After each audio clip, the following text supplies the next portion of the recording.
depuis qu'il a perdu la mairie de Dakar il est devenu complètement aphone même si de temps en temps di nga dégg ñu ne yëngatu na fii par-ci par-là bon Thierno Alassane Sall moom benn marotte la am Azer. Azer de waaw Azer waaw mais Azer mais xam nga man xam nga li ma jaaxal ci Azer bi. waaw kan nga seexal. waaw chaque jour mu ne la kaay ñu toog liy leeral mbir mi kay mooy moom lu ko ciy génne. ka nga koy tuumaal chaque jour. mais nee na la waa d'accord li nga wax yëpp ok waaw mais kaay ñu toog jàkkaarloo waaye doo toog yow nga wan Sénégal yëpp naan ni kii booy bii ni mu yore Azer baaxut. bu fekkee li nga wax dëgg la. neel Jean-Michel yow mii wan Sénégal yi ne leen Jean-Michel mii à travers des arguments pointus. que Jean-Michel mii il gère mal l'Azer. ok waaw mais Jean-Michel chaque jour mu ne la waaw Thierno baax na li nga wax dëgg la waaw mais kaay ñu toog jàkkaarloo parce que xam nga ni dialogue boobu. confrontation boobu. mais ci la lépp war a leeree mais Thierno day daw booy bi donc kooku moom. est-ce que doo dox loolu sëñ Saliou. man la nga retrouver waat plateau. non nga gérer ñu loolu. man la Thierno. boo ko doon fay milliard du jàkkaarloo. boo ko woon na ko. milliard boo ko doon jox tey du jàkkaarloo ak Jean-Michel laa la wax. xam na lu tax Thierno mi ngi yore ay argument. mais Thierno il est passé à l'énergie dafa am lu mu fa bàyyi. nga ne. à l'énergie. mais am na lu mu fa bàyyi xam nga far moom taxawoon na fi di wax benn dossier. mais loola mi ngi fi mu ne man jël naa. waaw jël na ci ban cadre la doon jëlee. jël na. xam faral la ko mais ci ban cadre la ko doon waxee. ok donc xam nga bi nekkee ministre de l'énergie. waaw donc moom xam nga ne jaar na fa am na lu mu fa xam am na lu mu fa bàyyi. donc tey moom il est vraiment outillé pour mën a am ay argument jàkkaarloo ak booy bi. ok mais booy bi wane ko ba tàyyi mënu ci dara. moom soo waxee mu ne Sonko te xam na ne moom wax dëgg yàlla Sonko moom mënul eggee ci moom. parce que le problème Thierno war na mën a def débat ak Sonko. non bu ñu ne bu ñu moom it ne Jean-Michel du naataango. non d'accord bu fekkente ne. Sonko mooy su fekkee ne dans un cadre politique. waaw ñu ñëw sur le terrain politique ñu ne dañuy présenter ay programme programme contre programme. mën na toog jàkkaarloo Sonko mais dossier Azer bi moom. dossier Azer bi. moom booy bi rek Jean rek. bu ko ñëwee Jean la bu ko ragalee aussi Jean la donc Thierno moom xam nga waxaale wuñ ko. keneen kan moo fi nekk keneen. Bougane Gueye Dany on l'entend même plus. Bougane on l'entend plus. à part peut-être des communiqués yoo xam ne des fois bon bu ñu xëyee presse bi kii Bougane fait ceci là bon loolu aussi pour man c'est pas quelque chose de fin. ki ñu waxoon naturellement moo war a nekk le chef de l'opposition. statistiquement. Amadou Ba. waaw anamu. mais est-ce que yaa ngi koy dégg muy wax.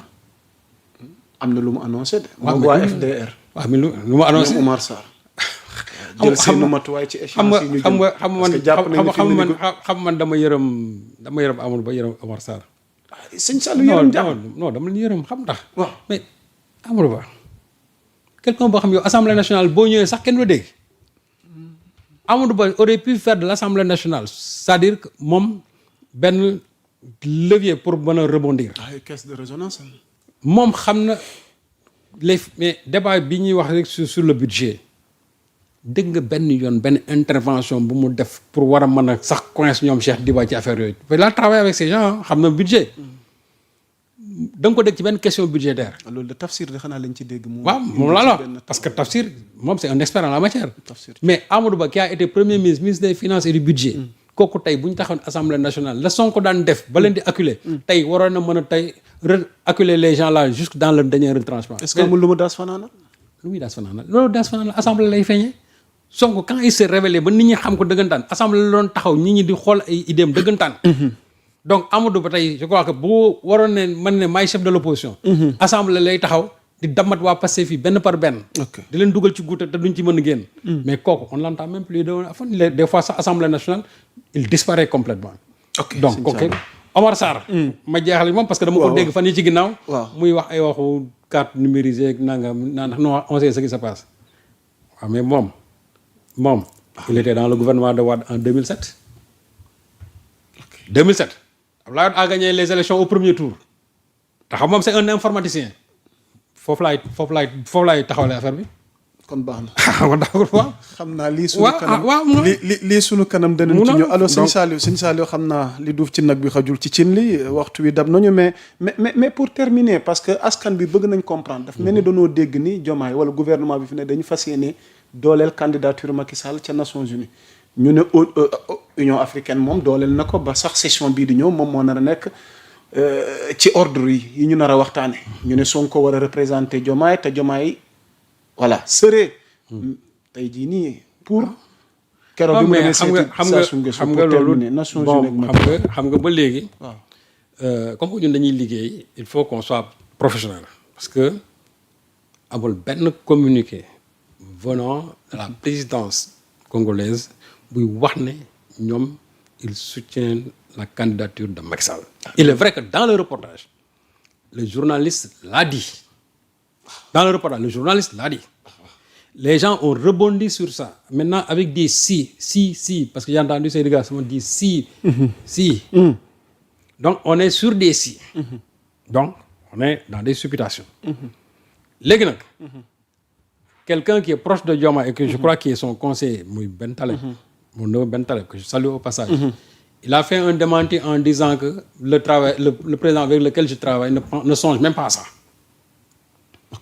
loolu aussi jàpp naa ne moom mook Diomaye il travaille te si mën naa wax ne aussi c'est une voie autorisée pour wax loolu gisuma présidence ba léegi ñu ne Ben Taleb li mu wax Diomaye wax ko donc ñaari kàddu la li Ben Taleb wax dama koy teg fii li kay wax fële dama koy teg fii mais bu Ben Taleb pour man jàpp naa ne moo gën diis parce que kooku moo sës ci président bi kay c'est un journaliste il peut se le permettre wala moo am ay source par-ci par-là wax ko mais su fekkonte ne dafa cité daan ne waa présidence de la République congolaise ñoom ñoo ko wax loolu en ce moment là mu jël beneen dimension léegi nag le problème qui se pose mooy ñun Macky Sall xam nañ ko je crois que la destination de Macky Sall c'est plutôt CPI mais par Nations Unies CPI bu ñu waxoon ne CPI et je crois que Sonko bés bu demee fee gars yi yëkkati loolu Sonko aura le courage de leur dire que Macky Sall moom CPI la jëm mais Macky Sall du dem ONU et loolu ñun Sénégalais yi dans notre grande majorité ñun xam nañu Macky Sall ne sera pas à l'ONU c'est-à-dire que jarul sax nit ñi di ci débat di war na nii non les présidents africains su leen neexee xamul tax parce que ñooñu ils sont sous la coupe réglée de la France mooy la France Afrique bi fi des rek les Ouattara concert yooyu ñooñu nga xam ne France leen fi bàyyi ba léegi di leen dundal donc ñoom fu leen France wax fa la ñuy jublu jërëjëf mais ñun on est dans l'ère de la souveraineté de souverainisme dafa am loo xamante ni dañ ko gëm te tey jusqu'à preuve du contraire ba ma dégg Diomaye ne officiellement et loolu je crois que Diomaye n'engagerait jamais la responsabilité du Sénégal de dire que le Sénégal soutient la candidature de Macky Sall parce que bés bu ko defee c'est-à-dire qu'aujourd'hui il est comptable de tous les crimes commis par Macky Sall parce que moom Diomaye il a vécu ça dans sa chair Diomaye il a souffert le martyre quelle que soit sa proximité aujourd'hui avec Macky Sall Diomaye a vécu des affres du régime de Macky Sall loolu moom bu mu ko fàtte Sonko qui est son mentor politique a vécu ça Sénégalais yi vivre ko on a vécu c'est-à-dire l'enfer sur Macky Sall 80 personnes plus de 80 personnes sont décédées étudiants yi ñu rey leen ba léegi kenn leerul ci dara au lieu de déclencher une mise en accusation ñu war ko saytu war ko xool ndax waruñu ko yóbbu jàpp ko wala ñu yóbbu ko CPI ñu ne dañuy soutenir une candidature de Macky Sall j'espère que le président Diomaye ne songera jamais à ça. jërëjëf sëñ Sall. il n'y songera jamais j'ai dit il faut que les gens arrêtent. Diomaye je crois que am na lucidité boo xamante nii loolu ñu ko maintenant si les gens disent que Ousmane Sonko c'est à juste raison mën na yónni Sonko mën na fa dem mais que les gens ne s'attendent à rien c'est-à-dire sur côté boobu Sonko est dans une position toujours ferme par rapport à cette histoire-là le Sénégal jamais au grand jamais ne soutiendra la candidature de Macky Sall en tout cas ça ne sortira jamais de la bouche de Sonko. jërëjëf ça moom c'est clair. jërëjëf tàggoo bu dul tàggatoo waxtu wi dab nañu la may wax saa su ne rek la li duf ci nag wi xajul ci cin li on se donne rendez-vous mercredi prochain. Inch'Allah waaw et puis vraiment di ñaan yàlla def jàmm ci réew mi. parce que temps yi moom temps yi vraiment affaire bi réew mi c'est un peu bousculé quand même. cette histoire bon d'homosexualité ñuy waxati la mort de cet étudiant là. bon dëkk bi daal vraiment aujourd'hui la perte de notre confrère Déthié bon métti na daal je crois que yal na yàlla def jàmm ci réew mi. parce que je crois que ak quelles que soient nos divergences ak lu ñu mën a kii il faut toujours que les Sénégalais se retrouvent autour vraiment d'une table parce que ci la jàmmi réew mi nekk ce qui attise ñiy xambatal bi defe ne problème université bii on peut en profiter c'est-à-dire pour avoir des gains ou des dividendes politiques. Vraiment nañ noppaloo. jërëjëf. man de ça a toujours été ma position. ndeysaan. Ça a toujours, sous le régime de Macky Sall, ça a toujours été ma position. Il ne faut pas qu'on utilise l'université comme une arme pour détruire un adversaire ou bien pour song un adversaire. Man loolu pour man jàpp naa ne loolu du lu war. du lu jaadu aussi. Donc que les gens reviennent à la raison. Comme ni ko le ministre de la Défense waxee na nit ñi delloo si seen xel. Actuellement nii il y a la rancœur nit ñi mer nañ il y a la colère il y a l'indignation. Mais après aussi il faut revenir à la raison. te ñaanal booy bi fi jógee vraiment l'étudiant la ñaanal ko yàlla xare ko ci àjjana yi gën a kawe. C'est dur et puis di masawu aussi vraiment ay waajuram. sa famille surtout yaayam. parce que dafa teel a ñàkk waajuram effectivement moom laa la wax moo tax gis nga c'est dur très souvent dafay métti. parce que kooku espoir la woon non seulement ci famille mais ci réew mi.